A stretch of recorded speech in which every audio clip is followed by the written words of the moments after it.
And joining me now with more on her story is Sandy Sabloff. So Sandy, why do you think you were suddenly refused this organ? Okay, I would like to make it very clear that there was no evidence of undue influence. The donor was fully informed of his rights and understood them perfectly.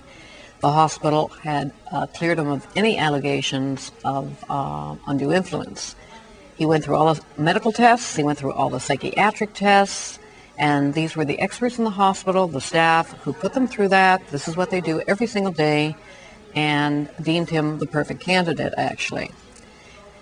Once a letter came in from his stepfather indicating, oh no, my son can't make his own decisions, and so on. I mean, he's only 22, going to be 23, and we have to make those decisions for him.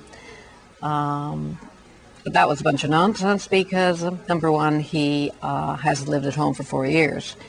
So once that letter came in, I believe the board was not too happy with that, got a little scared, sent him to a forensic psychiatrist. The forensic psychiatrist cleared him as well.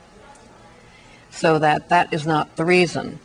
Now, there are several reasons not to have a transplant. One, medically and psychiatrically, and undue influence, and money traded. None of those were present. So was it ethical that they canceled this operation when all 4 criteria were met? There was some concerns, though, that he belonged to a controversial religious group, and that that as a member of this group, he wasn't truly able to make that free choice on his own. So are you telling me that 2 psychiatrists and a social worker can't do the job of understanding whether he is or isn't under undue influence when they do this every single day of your life? Do you? Do I? What do you think, though, of the concerns that his parents raised? His parents are parents, and they're going to have those concerns, and I understand them. However, if their son enlisted into the Army, and I guess he could do that at 20, and he were sent overseas, he would be fighting or being killed. He would kill or be killed, and this would be under the mandate of, it would be fine. I mean, he'd come home a hero. So I understand you spoke to him, and he told you what the hospital told him for the reason that he would not be allowed to donate his organ to you. What did he tell you? Exactly the same thing. That? He told me that undue influence was no longer an issue, despite the letters that were sent, that they were not concerned about that, and that the reason for stopping the whole operation was excessive publicity, which has a value attached to it. There was no publicity.